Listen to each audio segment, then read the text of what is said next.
Whenever you're ready, Liam. Yeah. But just that, whatever we do will be seen by literally three people. Hey, and you might be one of those three people once you go on YouTube. I'm joking, of course. It's way more than that. But thank you for being with us. I'm here in the studio for our first Sunday night show with Matt Davies-Adams, Sasha Goryunov, and Daniel Storey. And together we're going to be, doing a podcast. But there'll be some kind of toing and froing, umming and ahhing, stuff like that. For a start, I haven't actually written an intro yet, so I'll come back and do that at the end. But once that bit goes out in the podcast, it'll be the bit where we say hello, which sounds remarkably like this. Sunday, the 18th of August, Premier League opening round is all but done as I meet here in the cherished, hallowed Athletic Studio with Sasha Goryunov. Hello, James. Long time no see, Sasha. I'm glad to be back on this sunny weekend to talk about sunny things. Great, and you're kitted out nicely as well. Also back after simply ages, Matt Davies-Adams. Hi, James. Nice to be here. Yeah, and you just you've hightailed it, hot-footed it across town from Stamford Bridge. Really did. Scorch marks all over the district line from my trainers. Right. Okay, that was a big game, and we're going to be talking about it. Also with us on the big screen, Daniel Storey. Hello, Daniel. Hi, James. Happy new season to you. Happy new season to you too, and all those who celebrate. Daniel Storey of the Eye, etc., and also of the 92 currently. This is your big project at the moment, Daniel. Where were you today?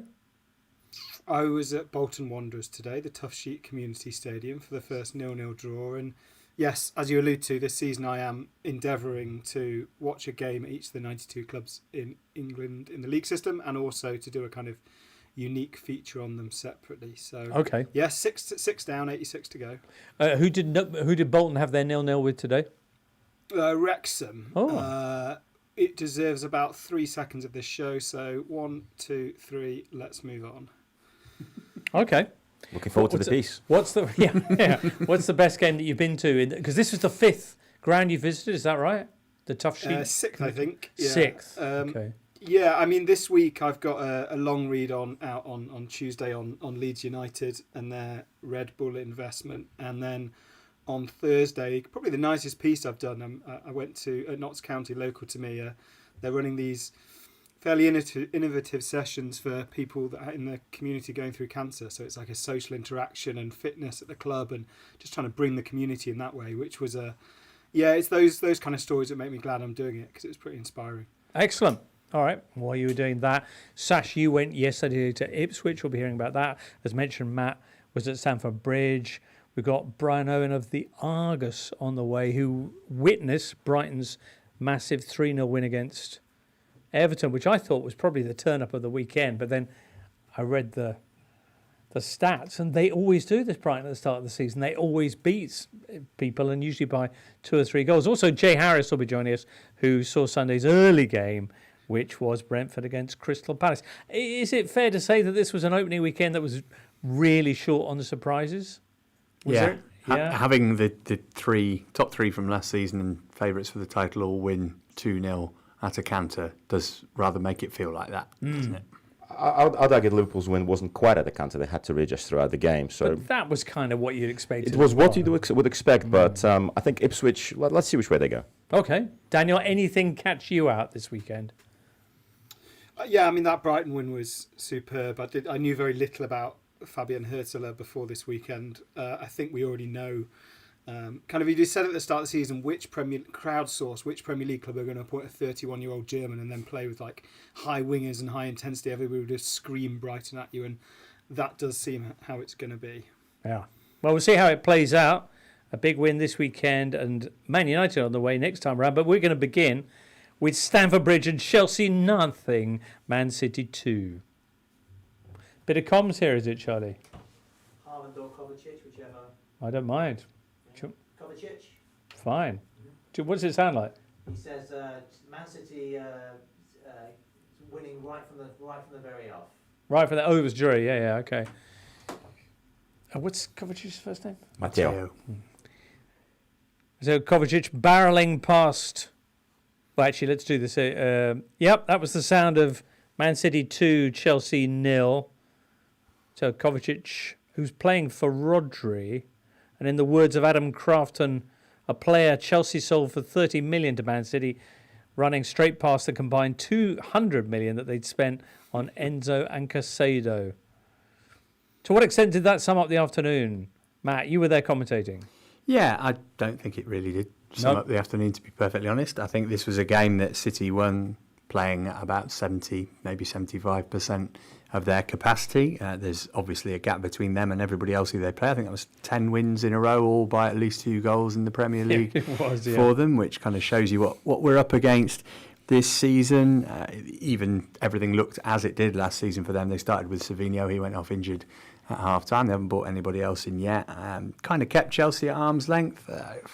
Chelsea huffed and puffed, created a few chances. Big surprise was the fact that they started with a 4-2-3-1. Chelsea, having been told throughout pre-season that it was 4-3-3 or bust under Enzo Maresca. It was interesting to see him change that for the first game. I guess you either admire the pragmatism based on the opponent or be slightly concerned that he ripped up the plan pretty much straight away. But yeah, for City, absolutely nothing out of the ordinary here.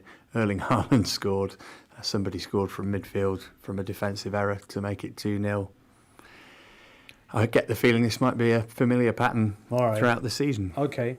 Cucurella won't be doing his song again too soon, I don't think. No, possibly not, but I don't think that he had a bad game by any stretch of the imagination. I think he's a decent one-on-one defender. He's obviously coming in off an excellent summer. But yeah, all changed for Chelsea, and albeit they actually didn't start with any debutants. They had 6 of them on the bench, and a lot of them came off it to join in. But the start of a process, if we're being generous, for Chelsea. Obviously, big week for them as well, because they got Servette in the first leg of the Conference League playoff coming to Stamford Bridge on Thursday. So that'll be interesting, actually, to see if we go back to the 4-3-3, because Chelsea were unable to really impact City. And I think a lot of that was because they had Nkunku and Palmer, who both play better as the kind of 2 advanced 10s that Maresca favours, rather than certainly Nkunku stuck out on the wing, offers you little to nothing. So that would be... You expect them to change back to that for this game on Thursday. Okay, strength and skill, seeing Haaland opening the scoring. And then it looked, particularly as the second half got underway, and Pedro Neto came on, one of Chelsea's new signings, that the balance had tipped in Chelsea's favour. Was it poor finishing? Was it good City defending? Or was it Anthony Taylor's decision not to award a handball on Kovacic?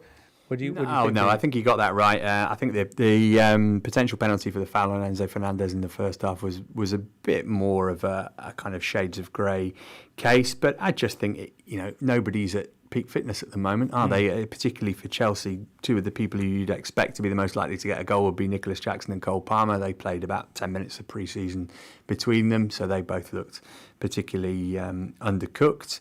I think there's a big problem in regards to Enzo Fernandez. I don't see how he fits into this system at all. But, if you're looking for positives from a Chelsea perspective, you'd say Wesley Fofana hadn't kicked a ball in the Premier League since the last day of the 22-23 season.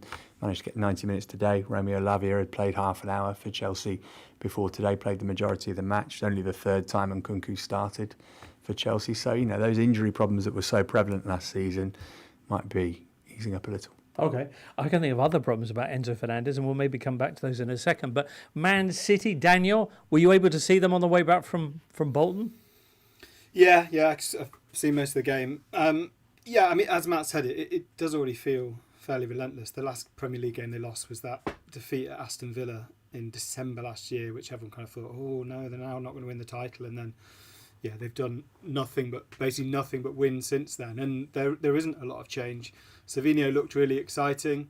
I was kind of surprised with the setup. I thought Foden would start, but even without changing much of the team, there's still so much on the bench to kind of come on and control a game. I thought Bernardo Silva was really quiet as well, but I thought Kovacic was excellent at doing that Rodri goal. He seems a player that is really popular at Manchester City. I know they kind of mobbed him after scoring, which was probably more surprise than support, but he just seems a really popular guy in the dressing room. And the way they're swatting his sides away from home early on in the season with all their players away at international tournaments this summer is pretty daunting. Just on Chelsea, we might talk right now, but just the Raheem Sterling thing was the thing that kind of interested me, the kind of pre-match controversy about Sterling not being in the squad and him releasing a statement. He actually, the mad thing is that Chelsea had won their previous 5 Premier League games in a row at the end of last season. Obviously got rid of the manager that did that. Raheem Sterling scored their last Premier League goal of last season.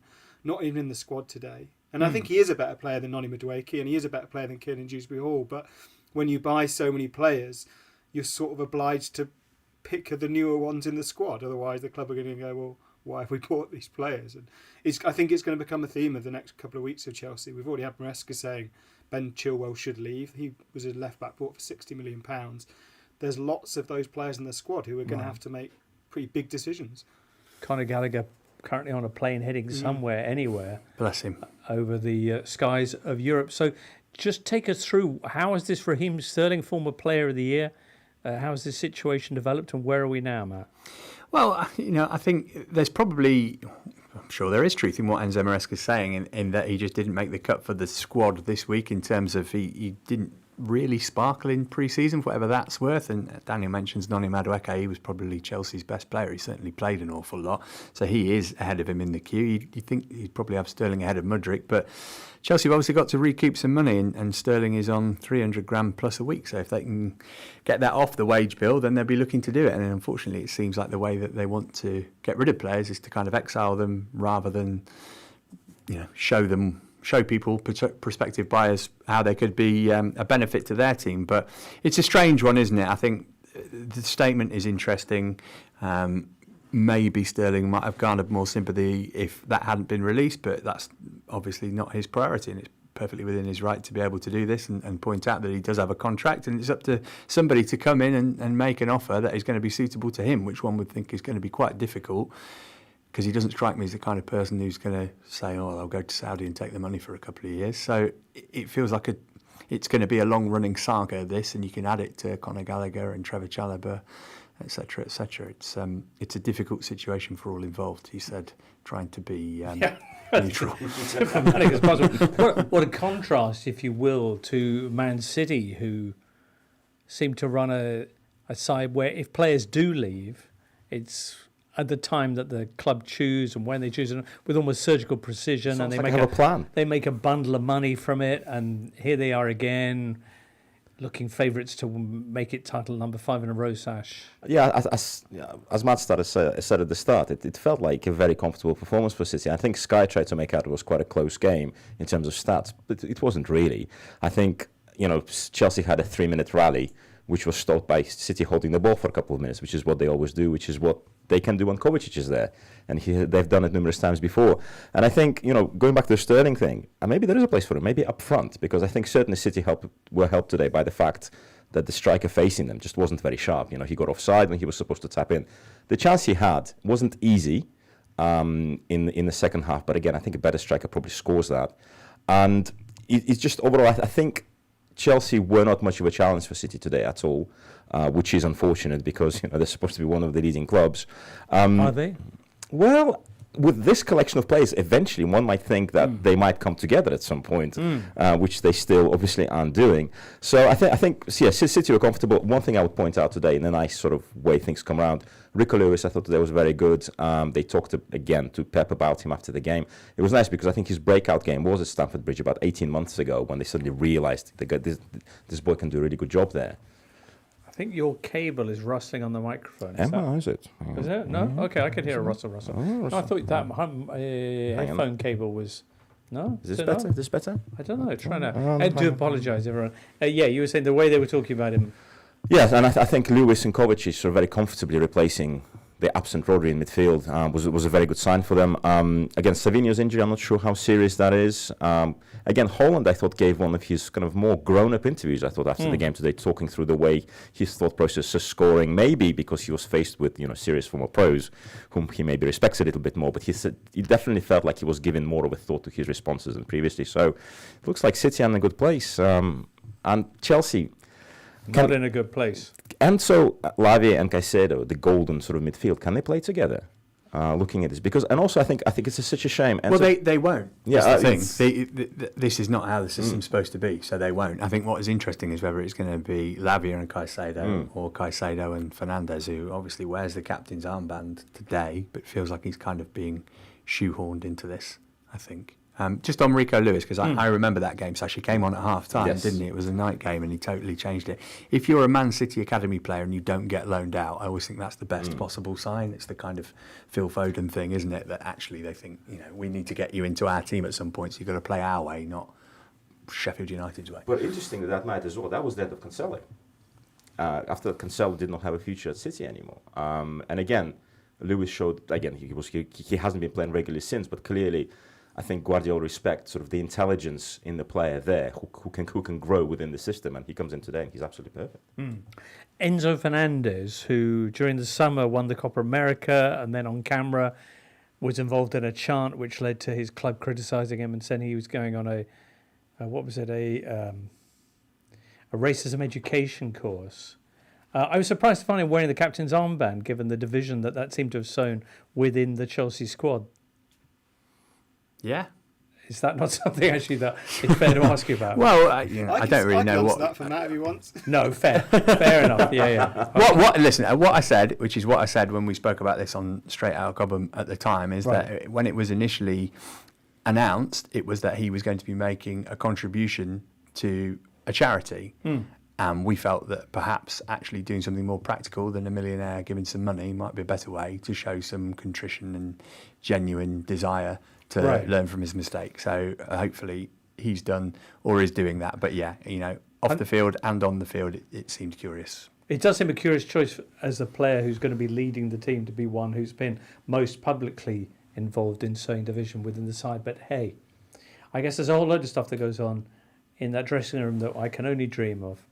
So let's move on to the other game on Sunday, which was Brentford against Crystal Palace, and saw the Bees pick up their first victory over Palace like ever. There to witness this slice of history was Jay Harris. Jay, you've just come out of the press conference, have you? Yes, I'm currently just staring at Brentford Stadium. Nice. What a sight. What a sight. A venue of victory for the first time against Crystal Palace at the 7th attempt. How big a win was this, Jay? Yeah, really big win. Start the season off on a really positive note. But to be honest, the only thing people have been talking about is Ivan Toney's future. It's been a massive distraction. But in terms of what we saw on the pitch, a really good start for Brentford, starting this season where they left last season. Brian and Mbeumo and Vista scoring. Kevin Schade back fully fit. Schade is a player that I think people really need to watch out for this season. He was injured for a lot of last season with an adductor issue, but he is incredibly rapid. Looks like he's got much more better decision-making ability now.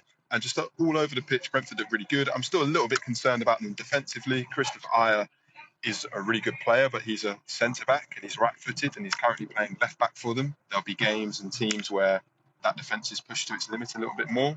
But overall, a really encouraging start. And it's actually, in their 4 seasons in the Premier League, only the second time they've won their opening game. So happy times. Happy times indeed. What are the prospects ahead for Ivan Toney then? You just come out of a press conference where he's dominated discussion. I have. He's dominated the entire game, even though he wasn't here. And that's sort of been Brentford's story over the last 4 years. He was obviously the man who scored all the goals that got them promoted to the Premier League in the first place. He scored the goals that kept them up. But now it seems like he is going to be on his way out. Toney said in multiple interviews earlier this year that he wanted to play for a top club, fighting for titles. And I think because of his involvement with England at the Euros, it's just delayed any potential move this summer. But basically, Toney was completely left out of the squad. Thomas Frank revealed before kickoff that it was because of transfer interest. David Ornstein, our good friend at The Athletic, has basically reported that there's interest in Toney from Saudi Pro League side Al Ahly. And so I asked Thomas Frank a little bit more about this after the game, and he said that the decision to not play Toney today was actually taken on Thursday. It was him and a few senior figures at the club. Toney had no issue with that. He was on board with the decision, according to Thomas Frank. A deal's not close, but Brentford hope it will be. So a player who has been pivotal to Brentford's story in the last few years, you could make a very good argument that he is one of the most important players in their recent history, if not their overall history. But it seems like he's going to leave without getting a chance to say goodbye, which feels a little bit of a shame. He also didn't play very well at the end of last season when he came back from his ban. But with the way Brentford play today, it looks like they'll be fine in their new era without him. Lovely goal to open things up from Brian Mbeumo, although possibly the goal of the game was the one that wasn't given for the free kick by Eze just before that. And a lot of excitement to see Fabio Carvalho coming on at the end. Yeah, just on the Eze free kick, it was a little bit naughty. I think the referee shouldn't have blown the whistle when he did. Oliver Glasner didn't actually complain about it that much. Like you just said, and Mbumo's goal was fantastic. We know that's what he likes to do, cut inside from the right onto his stronger left foot. And with Fabio Carvalho, he only came on for 10 minutes, but the roar inside that stadium, they're so excited. He's a talented player. Okay, it's not worked out for Liverpool, but he's still only 21, I believe. So much time to fulfill his potential. And Brentford have a really good track record of doing that with young players. And I think the added little X factor to this deal is the fact that Carvalho used to play for Fulham and he switched sides of West London to go to Brentford. So that was a little extra for the Brentford fans. Yeah, and he may get a rare chance to play at Anfield next weekend because that's where Brentford are heading, no? Yeah, so I did see on Opta's supercomputer that Brentford had one of the most difficult starts in the Premier League. So they've got this first task out the way, but yes, it's Liverpool next. I think they're playing Manchester City and Tottenham in their first 5 or 6 games as well. So it's not easy, but Brentford do have a really good record against top 6 teams. Watched on this lot Liverpool against Ipswich yesterday, and they're definitely still trying to work things out. So I'm sure Brentford will go into that game next week full of confidence that they can spring a surprise. Very, very nice. Jay Harris there. It's a good time to be full of confidence, isn't it? August. If not now when? On the subject of that Eberechi Eze goal, which was magnificent and wasn't allowed, referee Sam Barrett actually apologised to Eze and Palace after the game. He'd already given a foul. You can hear his whistle blowing before the ball nestles in the net. Foul from Will Hughes clashing with Nathan Collins. All right, well, Liverpool up next. And Sasha, I know you'll have some thoughts on that, having seen them against Ipswich. Anything we want to say about Brentford Palace before we move on to that? Daniel? No? I was kind of going to echo... Oh, you're faded down, Jay's Daniel. Hang on a sec. Can't hear you now. Try again, Daniel. Yeah. Yeah. Yeah, I just wanted to echo what Jay said about Mbuemo and Wissa. I think this would have caused a huge... It's the ultimate compliment to Brentford and their current forward line, that they're about to lose arguably the best player in the history of the club, or certainly one of the most important, and nobody seems to be panicking in any way. If anything, the reaction I've seen from Brentford fans is, fine, just get it done quickly, which is a remarkable thing to say about your top scorer over the last 5 years. And it's a compliment to how Wissa and Mbuemo managed to connect with each other. Shada's sort of almost like the sort of rogue option, the blind date number 3, and that he just sort of does his own thing, but really well. And then, but those two are just a brilliant combination. I think probably the most underrated combination of players in the Premier League. The way they kind of create for each other and dovetail around each other and kind of overlapping runs. They're really, really good, and they've got a really good understanding because they had to play for 6-7 months without Ivan Toney. That's the thing. He has given the club plenty of practice at getting used to being without him. And he's also heading for somewhere in Saudi, it seems to be. Is that right? Says he wants to challenge for titles. Okay. Ali did finish 3rd last season, albeit some way behind Bingo. the champions. All right, well... I'm not too surprised that Brentford did well here because, after all, they knew that Tony is leaving, and if someone's going to prepare, it would be Brentford. It's interesting, though, when Tony returned last year, of course, Thomas Frank really talked him up, which influence he would have. And I think it lasted a few games, and then it completely petered out. But I was going to say today, one thing that did surprise me about Palace was that Mateta started, given that he played the Olympic final a week ago and he could barely move in extra time. And second thing that was very striking, that with Olise gone, Eze, I think, picked up a lot of work. I think half the shots were on him. He was trying to be in the middle of everything, maybe a little bit too much. So I think these other signings, are going to have to step up and help him a little bit. And also on the goalkeepers, I think Dean Henderson was a bit unlucky with both goals. I think he was unsighted for the first one, and for the second one, it was just such a scrambly goal. But Brentford took advantage. But I think we'll see a better version of Palace in the coming weeks. Might see a better version of Brentford next week as well. Against Liverpool, we're going to get onto them next. Totally Football Show's European edition is going to be out on Tuesday. That's the plan anyway. We've had the opening weekend in La Liga and Serie A and Ligue 1. Ligue 1. Former Brighton man De Zerbi getting off to a cracking start with his Marseille 5-1 win. Where can you watch that in this country? You can't, can you? You can't. Bundesliga, they had the Super Cup. Yes, Leverkusen beat Stuttgart. Although they did it with 10 men and via penalties. Anyway, we'll be hearing about all of that from Jules and James and Paul and Seb That's right. That's the new lineup. Join us on Tuesday.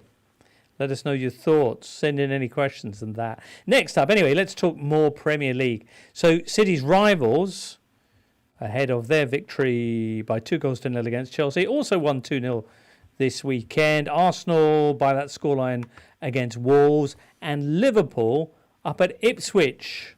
Ed Sheeran was there, so was Sasha. We're speaking to one of them.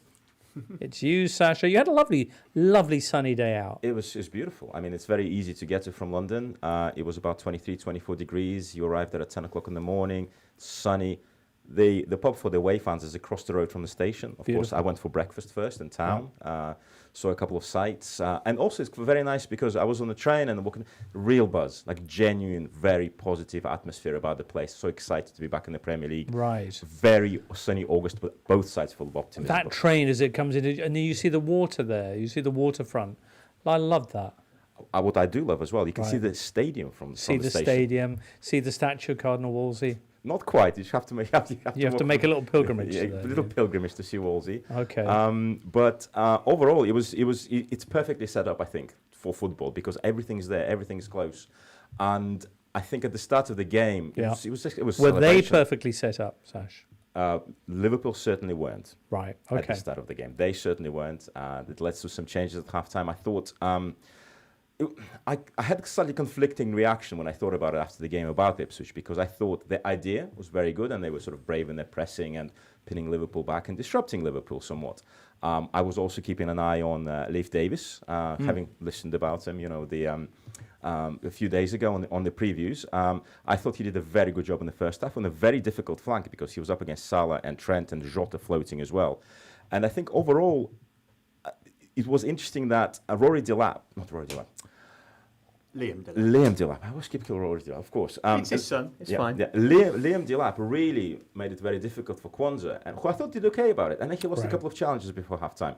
And this is something that I think a new manager can do. He can go in at halftime saying, look, I think we're losing it here. I'm going to make a substitution right here because I think you need to do better.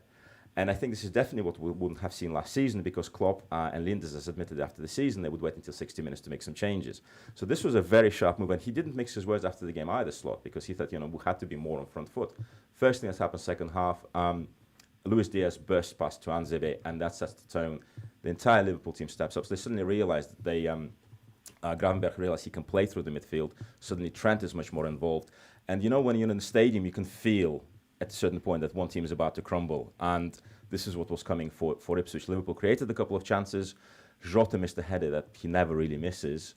But then Liverpool kept up the pressure, and the move for the goal was absolutely excellent. One-touch passing, and also there was a beautiful moment. So this is the first mistake that Davies made. So the ball came to Trent, and Davies went to track Salah. And the moment he turned to look over his shoulder, Trent played the ball through. And at that moment, Davies was out of it, and Salah plays in Jota, and he scores. And from that moment onwards, I think it was pretty much a procession for Liverpool. I think they played some very, very nice stuff. Again, Jota got the goal. Salah got yet another goal on the opening day. He loves opening days. I think it's 9 goals and about 5 assists now on opening days. He's also up to 300 goals and assists in 350 games. Wow. Slightly faster, apparently, than Thierry Henry for Arsenal back in the day. So it's interesting you mentioned that name, Mike. Mike says, where does Mo Salah rank in all-time Premier League forwards? I'm biased, says Mike, but I'm only having Henry ahead of him. As a transformative player, certainly on par. In terms of comparing, I don't know, I think you could argue similar-ish. Henry started out as a winger before going centre-forward. But in terms of all-time Premier League forwards, would you have Henry ahead of Mo Salah? Where would Salah rank? That's Mike's question. Again, I'm biased. Right. Matt? Alan Shearer would be in the conversation for me. But that's your top 3, isn't it? I mean, is it? Yeah. Salah, Thierry Henry, Shearer, but not necessarily in that order. Any other names you want to throw in there, Daniel Storey? In terms of players I like watching, I'd have Henry above Salah, but you can't doubt the record. The first 5 years of Wayne Rooney was a magnificent journey, I have to say. I know he doesn't get mentioned in these conversations, but the goal record is astonishing. He wasn't even really an out-and-out striker. In terms of that kind of watching the boys' own footballer, he was up there for me. How long before Erling Haaland troubles that list? we are. I mean, even with Henry and Salah, I think we're comparing apples and oranges. I think when you bring Haaland in the mix, you're sort of adding a kumquat or something like that. Right. Yeah, completely different. But in terms of goal machine, there's absolutely no. I think there's only really Shearer, Kane, and Haaland who I'd have as those kind of goal machine strikers. I know before everyone gets angry that they all have different elements of their game, but in terms of just pure finishing, I'd have those three and then Robbie Fowler. With Haaland, it's all about how much longer he stays, isn't it? Because if he leaves at the end of this season for whatever reason, whether that's, Manchester City being relegated or because, he's always wanted to play for Real Madrid or whatever, he needs to do more than, what would that be, 3 seasons? What's Salah's been here for? Still 150, wasn't he, in 3? We're right. Yeah, that's true. But, if you're talking longevity, then maybe you need to stick around for a bit longer. Fair point. Can I just say? Yes, absolutely you can. Man City fans are already now going to be annoyed at Matt Davies-Adams, so I'll add Sergio Aguero's name to the mix because in terms of those pure finishers, absolutely ridiculous. Okay. Sash, you hadn't finished on Liverpool, had you? No, I was going to mention Ipswich. Okay. So I think, again, Matt obviously knows much more about Ipswich from last season. And again, I compare this to the game Liverpool played against Fulham a couple of years ago when Liverpool got kicked about a bit. We had Palhinha, had Mitrovic, the smarts from the top, like smarts for the top level. Whereas here, the Ipswich midfield got shredded second half. Longo got taken off. I think Morsi started sort of going down, and the game completely passed them by. So I'm wondering whether they do need a midfielder to hold the whole thing together, and whether they do actually have a striker who's capable of scoring the goals. They got both of them.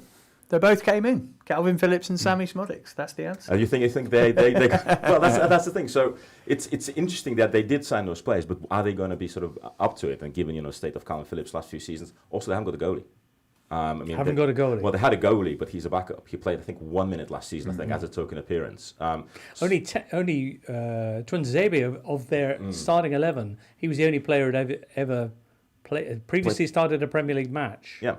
So, as a first half, I thought it was pretty impressive from them. But it was impressive, and also they carried on pressing in spells in the second half, and then it became just a fall-on exercise because they were completely they were spent.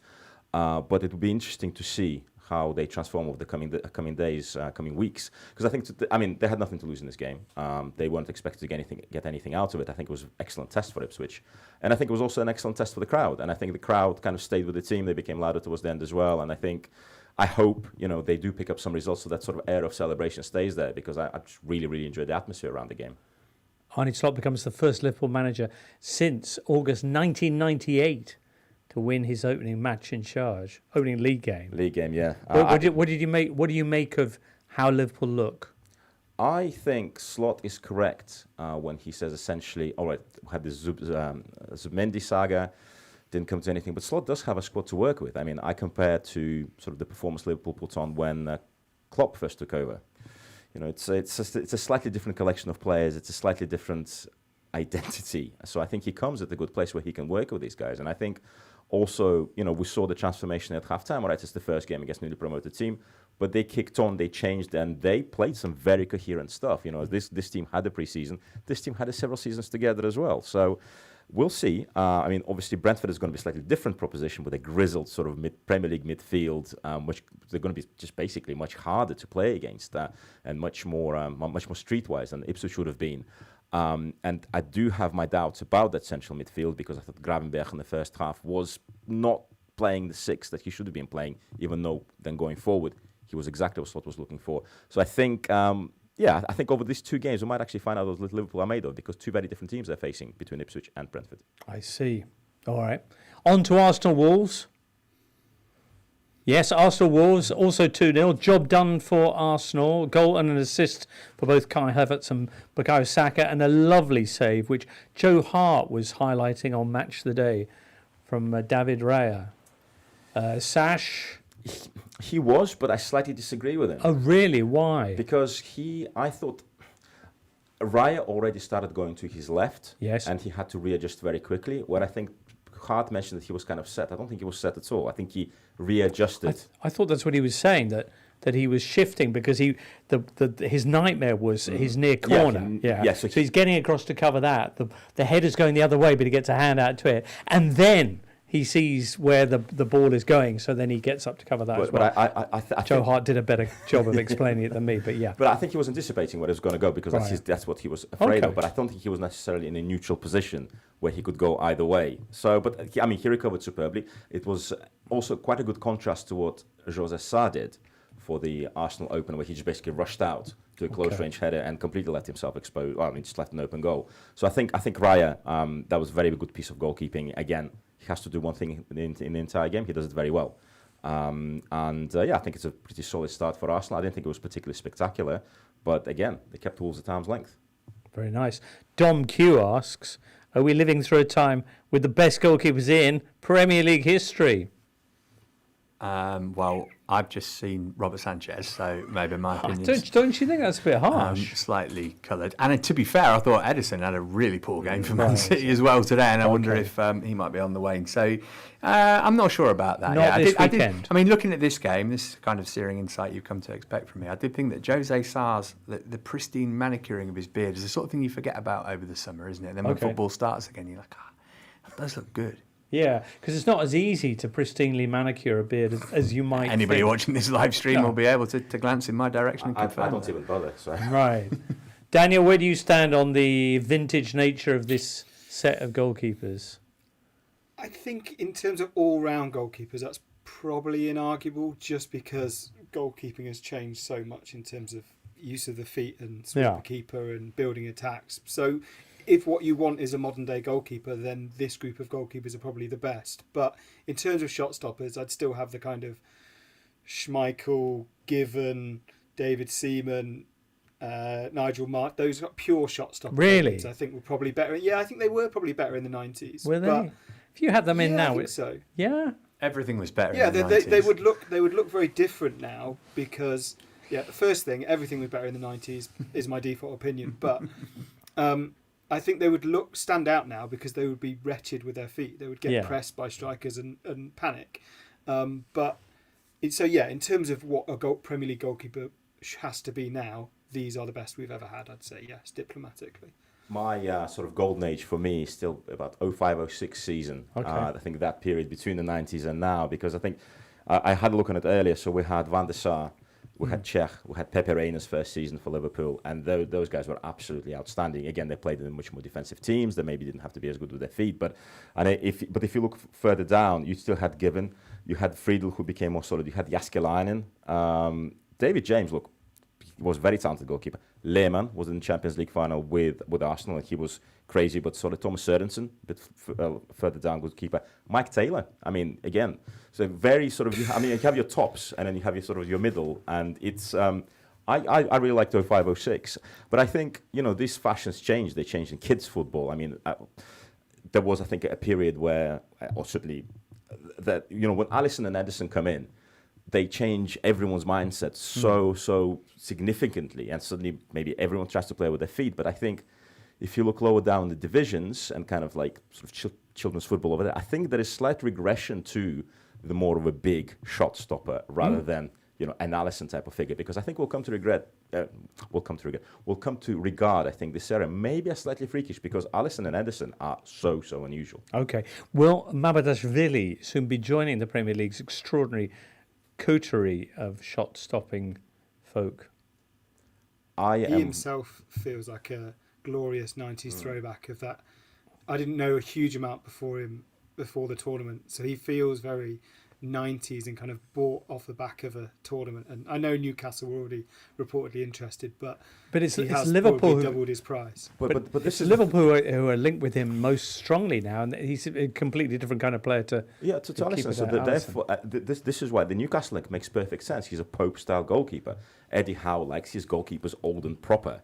They're just big lads who don't necessarily have to use their feet very much. And he is such a different proposition to Alisson that I'm thinking, well, is Slot going to completely change the way Liverpool play? Because I think if you look at someone like City and have Ortega as the backup, right? Maybe Ortega is never going to be the number one, but he is an Edison-style goalkeeper. So you can kind of see how that would work. Whereas with Mamardashvili instead of Alisson, I think the back line, the entire team is going to have to play a completely different game. So while I admire Mamardashvili's qualities, I do not understand how he's going to basically just fit into a Liverpool team without major changes at the back. So I'm really confused by this rumour. I still am. I've been talking to people over the weekend. I've been asking questions, and I'm still doesn't make any sense to me. I see. Apart from cashing in on Alisson, but then surely there is a different type of goalkeeper out there. So, All right. Well, by no means a done deal, and plenty of other clubs sniffing around him. Let's move on then to what was the biggest win of the opening round. Brighton 3, Everton 0. That's next. I feel like it was time for a break. Yeah. Storming win for the Seagulls away at Goodison Park on their final visit, almost certainly to that ground. Opening day win under 31-year-old manager Fabian Hurzler. There to witness it was Brian Owen of the Argus, and he joins us now. Brian, a classic opening to the season from Brighton. Well, it was the sixth season in a row where they've won the first away game, and I suppose the one you would compare this to is winning 3-0 at Watford, the first of those, because that was Graham Potter's first game in charge. So they're sort of making a habit of it, not necessarily the first away game was the first game of the season, but yeah, continued the results of pre-season, I suppose. Although they don't count for a lot, it's good to not win all your friendlies and then lose on the opening day. Last season, it wasn't just the opening game. There was a fantastic run of results before things kind of ran out of steam a bit. What are your early impressions of the team under Hurzler? Well, it's obviously, I suppose, like a lot of teams, are still being put together, still a bit of a work in progress, but they're going to be exciting. They might be vulnerable at times as well. I think there is some work to try and put that right. But there's so much excitement in terms of the movement, pace, attacking ideas. And I suppose Danny Welbeck is the classic man to have. He's playing well himself, but he's bringing others into play. So he's like the fulcrum of that. But they're going to be exciting, certainly. Great to have players like Mitoma back as well. It's such a difference. I mean, their last away win from, I think I'm right in saying, was away at Sheffield United, and that was his last game in the Premier League. He is so exciting. Direct. I mean, you've seen what he does, but he's also he does his work, which you have to do as well. I mean, he won the ball back for the first goal, so I think we've seen that from early on. He's diligent, but just different, so exciting, and he was obviously hindered last season, even when he was playing at times. Got Man United next weekend. How positive are you about Brighton's prospects on the long term, Brian? Long term, I think yes, but I mean positive. They're spending like they've never spent before this summer. Obviously, they've made profits in previous summers. It's certainly going to be interesting. It is going to be exciting. I think there's some teams that, it's quite a strong Premier League as well in that sort of area where Brighton operate. But there is excitement here, and it's nice to have that emphasised and sort of reinforced a little bit with that win yesterday. What area is that, would you say, that Brighton would be operating? Well, what I mean is not a top four powerhouse, but also not a relegation club. So you think of, obviously, Villa and Newcastle have improved in recent years. Palace have lost today, but we're expecting them to be better. So that's sort of looking for Europe, and fans were singing about Europe again. Can't quite remember the tune, but yesterday at Goodison. So it's that sort of area. And Paul Barber, the chief executive, has said Brighton are desperate to get back into Europe. I'm not sure it's going to do them any harm not to be there this season, because it did take a toll, but that is definitely the aim. I suppose West Ham is another I could have mentioned. That's not your absolute money, no object powerhouses, but able to upset those on any sort of given day, and over the course of the season not be far behind them. Meantime, this very probably your final visit to Goodison Park. What did you make of Everton? They started pretty strongly. They caused some problems. They obviously targeted Brighton's lack of a specialist left back, and they went for Jack Harrison with sort of big diagonals to get the ball to him. Not one-dimensional, but not as many dimensions as a lot of teams I think will have in the Premier League. Looking at the local reactions, sort of some media and some fans have underplayed the win there by that margin. I think any away game, you're going to have tough moments and periods to ride out. But when you look at their Everton's home form last season, I think 5 wins out of the last 6 games. So to go there and end up winning 3-0 was probably, it could have been a little bit more than that. In terms of Everton, work in progress again, I guess, because NDI, who was the exciting player they had against Roma in the friendly, only came on when the game was decided, but probably lacking a little bit in ideas, in variation in attack. I think that's probably fair. All right. Excellent. Well, a brilliant start and a good trip home. And thank you so much for joining us today, Brian. No, pleasure. How worried should we be for Everton, Daniel, would you say? I mean, that isn't by any means the first choice defence.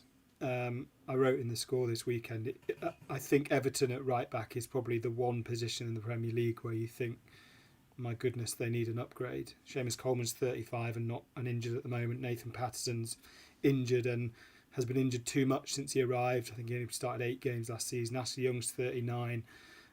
It's just such an obvious weakness, and Premier League teams now, and Brighton are probably the best example.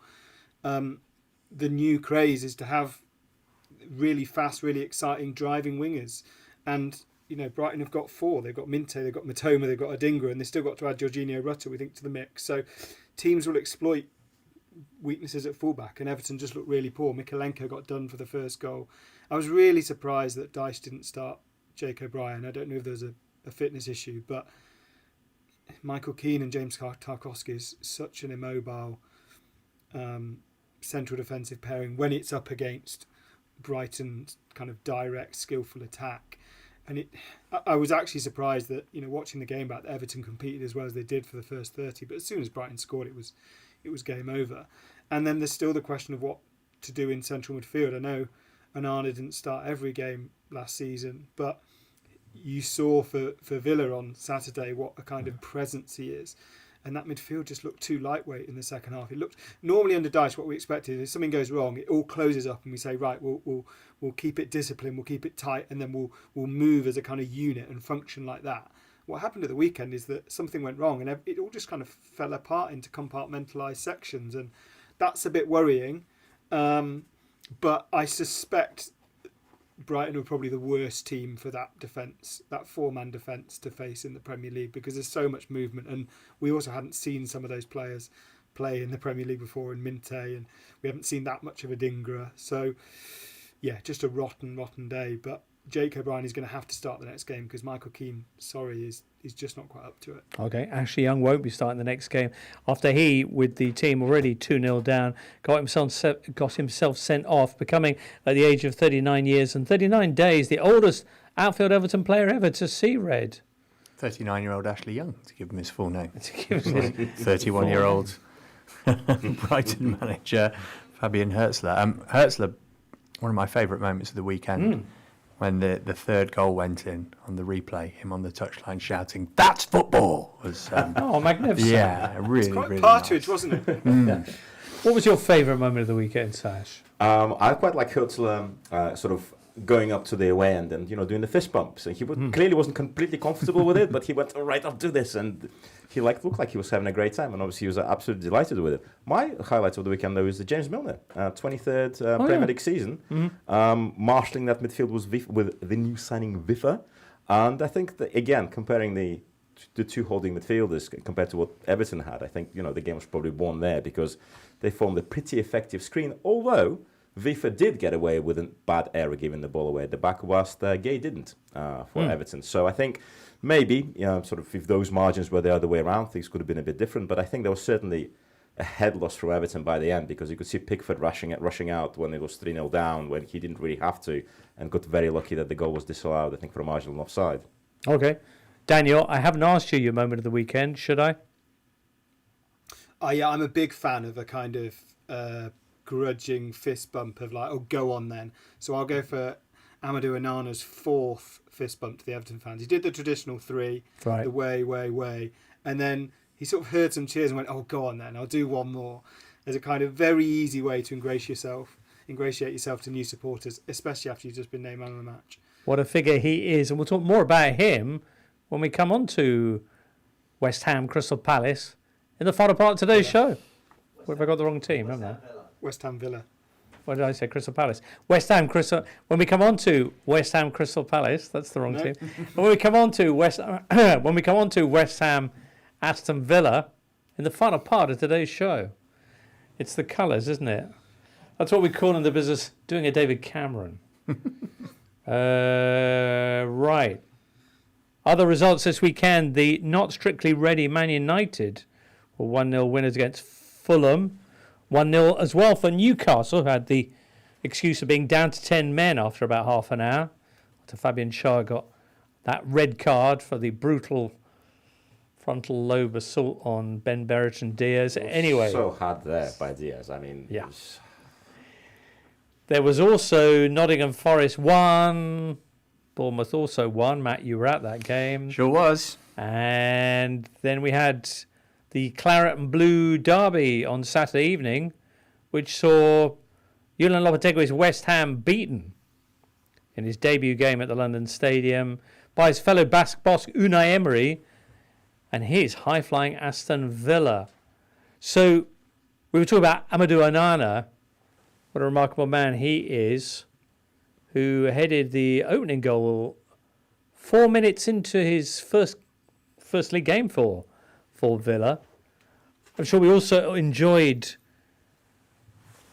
hammer gesture making John Duran coming up with the winning goal. What an extraordinary story that was. And what a shame that he didn't then do the hammer gesture for his goal celebration. Instead he bottled it and spent the whole thing apologising. Yeah. He'd spent the summer seeking a move to West Ham and had, by way of trying to convince the club, I guess, shown that he could do the hammer gesture, which must have failed to sufficiently convince them. But anyway, there were bigger things to draw from this game. What were they, Matt?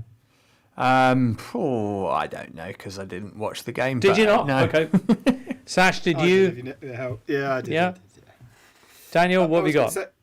I was going to say, on Duran, his movement for that winning goal is absolutely exceptional. Ollie Watkins, I think Unai Emery kind of felt like he had to start him, but he looked quite tired. I don't think he played in pre-season and yet started the game. So he was always going to come off at some point. It was always going to be Duran that came on.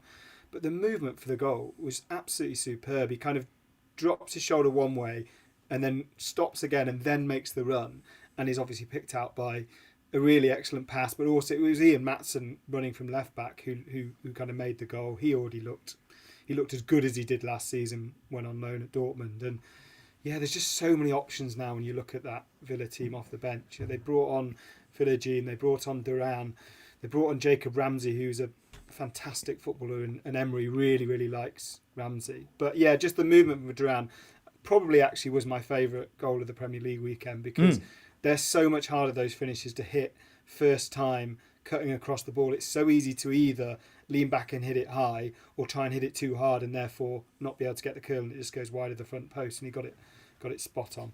Okay. Matt, you weren't able to see this mostly because you're on your way back from Forest against Bournemouth, probably. That is correct, yes. Okay.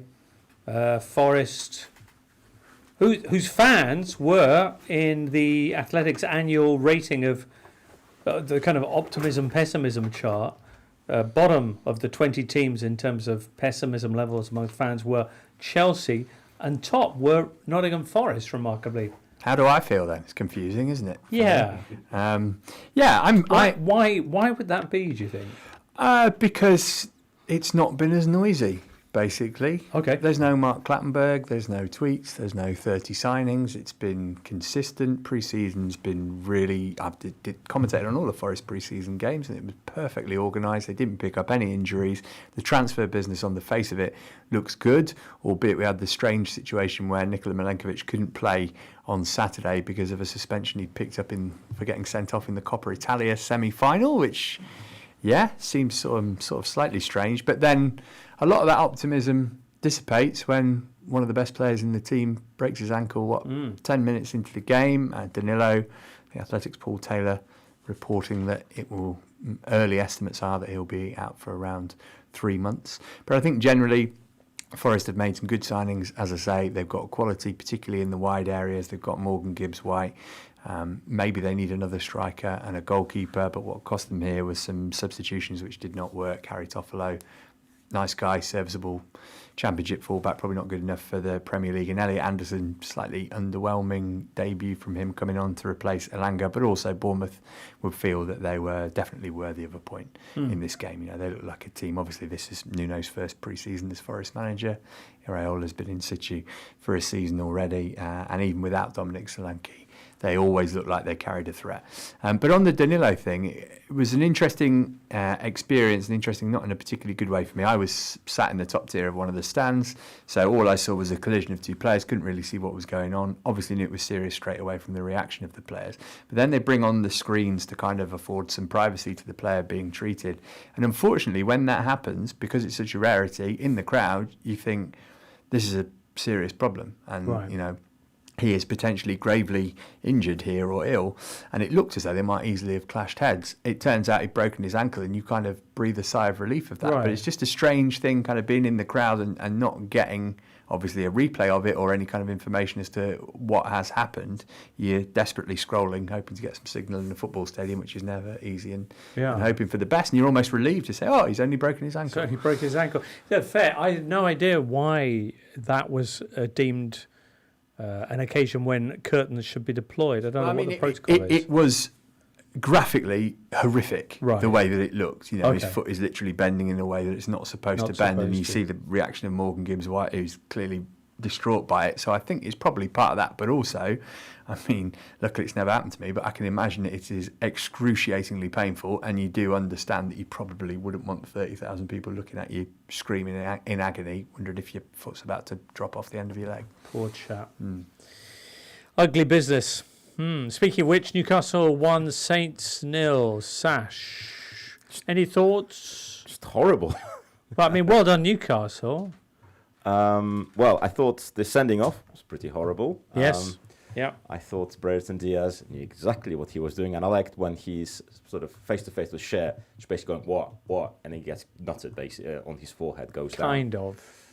It's a sending off. It's I know it wasn't going to cause Is any it- damage to him at all. Is it though? They both kind of lean in a bit. No, I think It is. Cher. Is it Cher makes the move, but Brereton right. Diaz knows exactly what he's doing by basically running into him after the whistle goes, and they. What?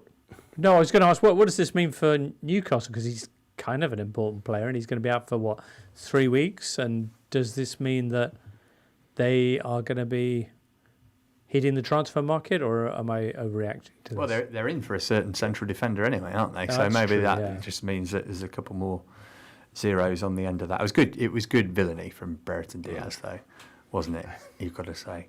Southampton-wise, this is sort of tangential. Well, not tangential. It's directly related to Aston Villa, of whom I had nothing to say on. This Cameron Archer thing's really weird. Oh, isn't tell it? me, what was the Cameron Archer business? So Villa bought him back. I think we mentioned this on the preview pod. He went to Sheffield United last season. They bought him back, and then they've immediately sold him to Southampton. Oh. And apparently the Premier League don't have a problem with this, but FIFA might. I'm sure Daniel knows more, but there's such a thing as a bridge transfer, which you're not really supposed to sort of bounce from club to club to club in this shorter period of time. So that's one to keep an eye on, I think. Daniel?